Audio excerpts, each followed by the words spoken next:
मेरी जो पसंद थी वो मेरे घर वालों ने वहाँ से ख़त्म करवा के मेरी यहाँ पे करवाई थी।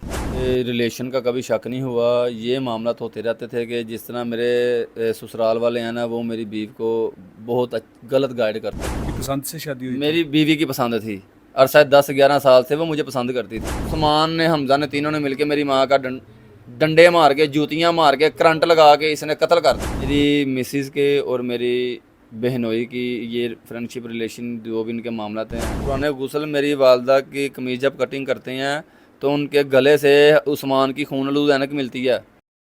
रोज़ आ रहा था तो वालदा अपनी से मैं कहता हूँ कि माँ जी तुहाडे कोल तारा पुत्तर हैगा, तुसीं क्यों परेशान हो रहे हो।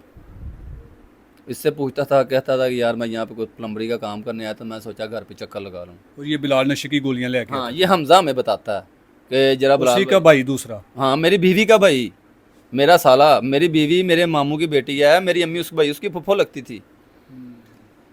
तो ये पूरा टब्बर मुलव्वस है ना। मैं आपको बता रहा हूँ कि अगर पूरा इन्होंने प्लानिंग की है 3 महीने से। खैर सारा कुछ जब हमजा मान जाता है, मैं अपने मुतलका SHO इस्लामपुरा जाता हूँ आसिम साहब के पास। उन्होंने जाके ना ये अपने सारे एविडेंस देता हूँ और बताता हूँ कि एक जीता जागता कातिल घर पे सबूत है, आपकी इजाज़त हो तो उसको मैं घर यहाँ पे ले आऊँ थाने में। और वो मान रहा है कि उसने मेरी माँ का कत्ल किया। CCTV फुटेज घर के बाहर निकलवाता हूँ। उस्मान ने यह बयान दिया हुआ था कि मैं 5 मिनट पहले घर पे आया हूँ, 5 मिनट पहले मैं घर में आया हूँ। CCTV फुटेज में वो गंदा आदमी 1.25 घंटे से मेरे घर के अंदर मौजूद है, घंटा 1.25 घंटे से मेरे घर के अंदर मौजूद है। कत्ल से पहले हमजा के कपड़े और थे, कत्ल करने के बाद हमजा के कपड़े भी चेंज हो जाते हैं। इस तरह उन्होंने बर्बरियत से कत्ल किया ना कि दीवारों पे हाँ खून जी, लगा हुआ। दुराने मेरी वालदा को जब गुसल दिया जाता है, दुराने गुसल मेरी वालदा की कमीज जब कटिंग करते हैं तो उनके गले से उस्मान की खून आलूद ऐनक मिलती है। मेरी मुझसे छोटी बहन वो पास है और वो रोई जा रही है, रोई जा रही है, सारी रात से रोई जा रही है। और उसको वो गुसल देने वाली आंटी कहती, पुत्र है तेरी माँ दी ऐनक। तो वो कहते रोते रोते कहते मेरी अम्मी की ऐनक नहीं है, मेरी अम्मी ऐनक नहीं लगाती थी, और वहीं पे साइड पे रख देती ऐनक। ये तो 2 दिन के बाद सब सारी हकीकत गोली पता चलता था, फिर उसको हम पुलिस के हवाले करते हैं सारी चीज़ें। अच्छा नुमान भाई, अब क्योंकि काफ़ी लंबी डिटेल से आपने बताई है, वजह क्या थी वालदा को कत्ल करने की? क्या उन्होंने ऐसा कुछ देख लिया था? आपकी बीवी क्यों कत्ल में मुलव्वस हुई? क्यों उसने प्लानिंग की कि सास को जो है वो रास्ते से हटा दिए? या कभी आपको शक लगा कि मेरी बीवी जो है वो उसका किसी के साथ कोई नाजायज़ ताल्लुक़ है, या कोई और वजह हो सकती है?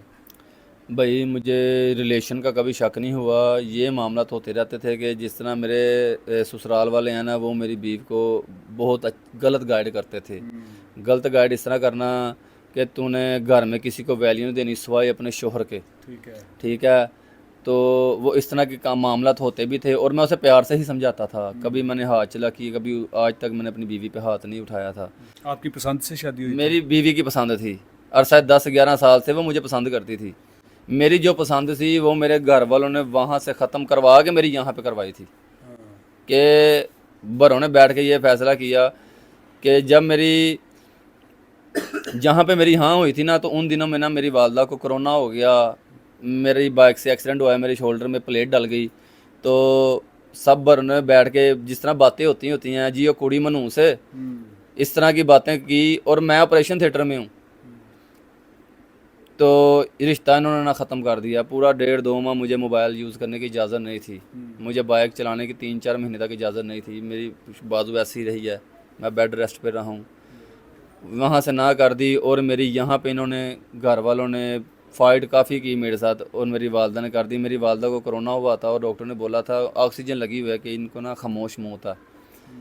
तो एक डॉक्टर मुझे कह रहा है कि यार तो मैं कोरोना से बच गई और जिसके ऑक्सीजन लिए वो लगी। जद्दोजहद कर रही थी उसने आके कत्ल कर दिया। हाँ, तो जिसके लिए वो जदोजहद कर रही हैं, मैं आपको बता रहा हूँ कि जब मैं अपनी वालदा को हाँ की थी ना कि माँ जी जिथे तुसी कहोगे ना उस तरह होएगा, मैनू तुहाडे तो वध के कोई नहीं हैगा, तुसी मेरी वालदा हो।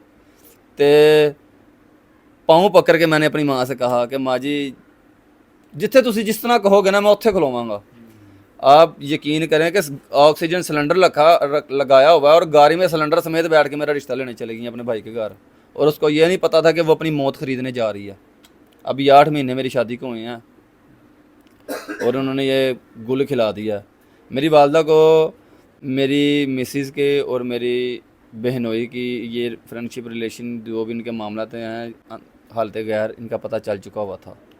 मेरी उसके बावजूद मेरी वालदा का ज़र्फ़ देखें कि उन्होंने इसको ठोडी को हाथ लगाया, इसके आगे हाथ जोड़ के कहा कि नमान नूं पता लग गया तेनू छड्ड देगा, तेरे घर बच्चा बच्ची होने वाला, तेरा घर खराब हो जाना, मेरे पुत्तर धी का घर खराब हो जाना ਜਿਹੜੀ ਉਸਮਾਨ ਨੂੰ ਦਿੱਤੀ ਏ ਉਹ ਜਵਾਈ ਭਾਈ ਉਹਨੂੰ ਮੈਂ ਆਪ ਸੰਭਾਲ ਲਾਂਗੀ, ਤੂੰ ਨੋ ਹੈ तू ਇਹ ਕੰਮ ਨਾ कर, लोगों ਨੂੰ पता लग गया तो मेरा तो जीना मुश्किल हो जाएगा कि वो हमारा ही घर बचाती रही। और आगे से मैडम कह रही हैं कि अगर आप अपना मुंह बंद रखेंगी, मेरी अम्मी को कह रही है कि मेरा घर कभी ख़राब नहीं होएगा, कि खुद नू नहीं ठीक करना। ये सारी बातें हमें बाद में स्टेप बाय स्टेप पता चलती हैं। मेरे वालदा ने मेरे मामू से इस बात का जिक्र कर लिया हुआ था, और मेरे मामू भी मेरी माँ वाला सबक कि नमान नू नहीं दसना। यार ये मुझे बता देते, ये मुझे छोड़ के भाग जाती, मेरी माँ को ना ये कत्ल करती। मेरी अम्मी मेरी जान सी, मेरा सब कुछ थी मेरी माँ। ये यतीम ते हंस है, इस गंदी औरत ने भर के मैनू मस्कीन करता। ये ना चाहती कभी भी हमजा ते उस्मान एक काम नहीं सी करते। ये सारे फसाद की जड़ मेन ये है, इसने बढ़ावा दिया, सारा काम किया, और उस्मान ने हमजा ने तीनों ने मिलके मेरी माँ का डंडे मार के, जूतियाँ मार के, करंट लगा के इसने कत्ल कर दिया, और खून सारा इसने साफ़ कर दिया। 10 दिन के बाद ये बाहर लकड़ी का दरवाज़ा गेट के अंदर यहाँ पे ब्लड नज़र आता है। तो हमजा से कहते हैं कि तू कहना पे अम्मी का कत्ल कमरे च होया, तो ये ब्लड बाहर किमें आ गया? तो कहता है अम्मी को नशा की दवाई दी हुई थी, तो मुझसे उस्मान से ना अंदर जब वो ज़्यादा फाइट कर रहे थे ना, तो वो हमसे छुड़ा के एक दफ़ा बाहर भागी, और मेरी बीवी ने बाहर से दरवाजे खींचे हुए थे। उनकी टक्कर होती है, खून तो पहले निकल रहा है, वो सारा ब्लड अभी तक लगा हुआ है। आप कैमरा मारेंगे आपको नज़र आएगा। प्री प्लानिंग इन्होंने कत्ल किया, 3 महीने से प्लानिंग कर रहे थे, 7 दिन से ये नशे की दवाई दे रहे थे। खैर कब्र कुशाई होती है मेरी वालदा की 16 मार्च को। कब्र कुशाई के बाद मुझे अपना मेडिकल मिलता है, और मेडिकल में ये तशद्दुद ज़ाहिर हो जाता है। उस रिपोर्ट में मैं इन पे FIR करवाता हूँ। FIR हो के फर्स्ट डे ही 29 मार्च को FIR होती है, और उस्मान और हमजा जब पुलिस अरेस्ट करती है फर्स्ट डे उसी दिन, तो दौरान तफ्तीश पहले दिन ये सब कुछ मान जाते हैं। 2 अप्रैल को कि 1 अप्रैल को मेरी बीवी को ये घर से जाके पुलिस अरेस्ट करती है। अच्छा। उसको 5-6 दिन रखने के बाद उसको छोड़ देती है। मैं अपने IO साहब से पूछता हूँ कि आपने सर इसको छोड़ दिया, तो इसने तो मेरी माँ का कत्ल कर दिया। तो उन्होंने कहा यार इसकी डिलीवरी हो जाए, ये अभी दौरान तफ्तीश है, जिसी तरह ये डिलीवरी से फ्री होगी तो इसको हम दोबारा अरेस्ट कर लेंगे। 13-14 दिन का मेरे ये रिमांड होता है मुलज़मों का, और ये जुमे वाले दिन, ये अभी जुमे वाले दिन 19 को कि 20 आती है तारीख को मेरे मुलज़म ना जुडिशल हो जाते हैं। मुलज़म मेरे जुडिशल हो जाते हैं, तो अब मेरी बीवी का इंतज़ार है कि जिस तरह इसका ये डिलीवरी होगी तो उसके बाद इसे पकड़ेंगे। अब अगर डिलीवरी होती है, बेटी देती है, अल्लाह ताला देता है, या बेटा देता है, तो उसको आप एक्सेप्ट करेंगे कि ये आपका ही खून है? भाई अभी इस मामले पे मेरे घरों का भी कोई बातचीत नहीं हुई। पहले बात तो ये है कि माँ नाम ऐसा है कि आप कहीं भी चले जाएंगे ना, जहाँ पे माँ का नाम आ जाएगा ना, चाहे वो पंचायत हो, चाहे वो गुस्सा हो, कुछ हो, तो इंसान ना एक दफ़ा होश के नाखून लाजमी लेता है कि यार माँ का नाम आ गया। इसने मेरी माँ का कत्ल किया, और मैं ये कहूँगा कि इसको माँ कहना ना माँ नाम की तौहीन है, कि इसने एक माँ का कत्ल किया है, और अपने ही बचाव के लिए इसने अपने बच्चे की कसम भी खाई। बचने के लिए अपने ही बच्चे को, जो अभी दुनिया में आया नहीं, जिसने अभी आंखें नहीं खोली, और उसकी ही कसम खा के ये अपने आप को बचा रही है। इसको माँ कहना जाना, मैं कहता हूँ फिर जो इसको माँ बोलेगा ना, फिर शायद उससे भी माँ का नहीं पता कि माँ क्या है। मेरी माँ चली गई ना, मुझसे पूछे माँ क्या है, कि जब आप घर आते हैं तो आपके घर में अब कोई नहीं होता, आपका घर खाली होता है। जब आप घर से बाहर होते हैं तो आपको पीछे फ़ोन करने वाला कोई नहीं होता, ठीक है। जब आप किसी परेशानी में होते हैं तो आपके लिए दुआ करने वाला पीछे नहीं होता। इसने मुझसे बहुत बड़ा दरख्त काट दिया, इसने मेरी कमर तोड़ दिया, और इसने मेरा वो लॉस कर दिया है कि इनको तख्ता तार पे भी लटका दिया जाएगा ना, मेरा वो लॉस पूरा नहीं होना। और आप चाहते हैं कि इनको तख्तेदार पर लटकाया जाए? भाई जिस तरह मेरी माँ को जियत दी है ना, इन तीनों को उस तरह जियत मिलनी चाहिए। इन्होंने एक माँ का कत्ल किया। हमारी ये मरियम नवाज़ हैं, ये ना बहुत अच्छे अच्छे काम कर रही हैं। मैं अभी तक बहुत इंटरव्यूज़ देख चुका हूँ, लेकिन अभी तक उन तक मेरी आवाज़ नहीं पहुँची। उनके कानों तक आपकी आवाज़ नहीं पहुंची। हाँ, मैं ये हाथ जोड़ के उनसे कह रहा हूँ, मैं ख़त्म हो चुका हूँ। जितनी मैं कोशिश कर सकता था मैंने की है, लेकिन मुझे अभी तक कुछ सही प्रैक्टिकली नज़र नहीं आ रहा। मैं उनसे यही हाथ जोड़ के अपील करता हूँ कि मेरी माँ को इंसाफ दिलाएं। आप लोगों को घर में जाती हैं, बहुत अच्छे अच्छे काम करती हैं, मेरी माँ का भी दर्द आप महसूस करें, ठीक है? वो भी एक माँ थी, आप भी एक माँ हैं, और जिसने कत्ल किया है वो भी बदकिस्मती से माँ बनने जा रही है। ये इस ना चीज़ की हकदार नहीं है कि किस हालत में इसने मेरी माँ का कत्ल किया है। तो मैं उनसे यही अपील करता हूँ कि भाई वो आएँ, मेरा दर्द महसूस करें, मुझे इंसाफ दिलाएं। मेरी अभी तक कोई सुनाई नहीं हो रही, ठीक है? मैं इनसे ये नहीं कहता कि ये आके मेरी माली सपोर्ट करें, ये मेरी फाइनेंशियल सपोर्ट करें। इस अदालती केसों ने ना मुझे कर्ज़ई कर दिया है, मुझे उस चीज़ की टेंशन नहीं है। ये आके सिर्फ मेरे मुल्ज़मों को ना तख्ते तार पे लटका दें, ये मुझे नज़र नहीं, ये मेरी आंखों के सामने नज़र नहीं आने चाहिए। मेरी माँ चली गई, मेरा घर तबाह हो गया, मेरी बहन का घर तबाह हो गया। क्या है मेरी ज़िंदगी का, मेरा फ्यूचर, मेरे बहन भाइयों का क्या है? इन कंधों पे इतनी बड़ी जिम्मेदारी आ गई है, मुझे नहीं पता कि मैंने उस जिम्मेदारी को किस तरह करना है। ना मैं इतना समझदार हूँ। मेरे घर के सारे फैसले मेरी माँ करती थी। हम अपनी माँ से पूछते थे कि अम्मी जी।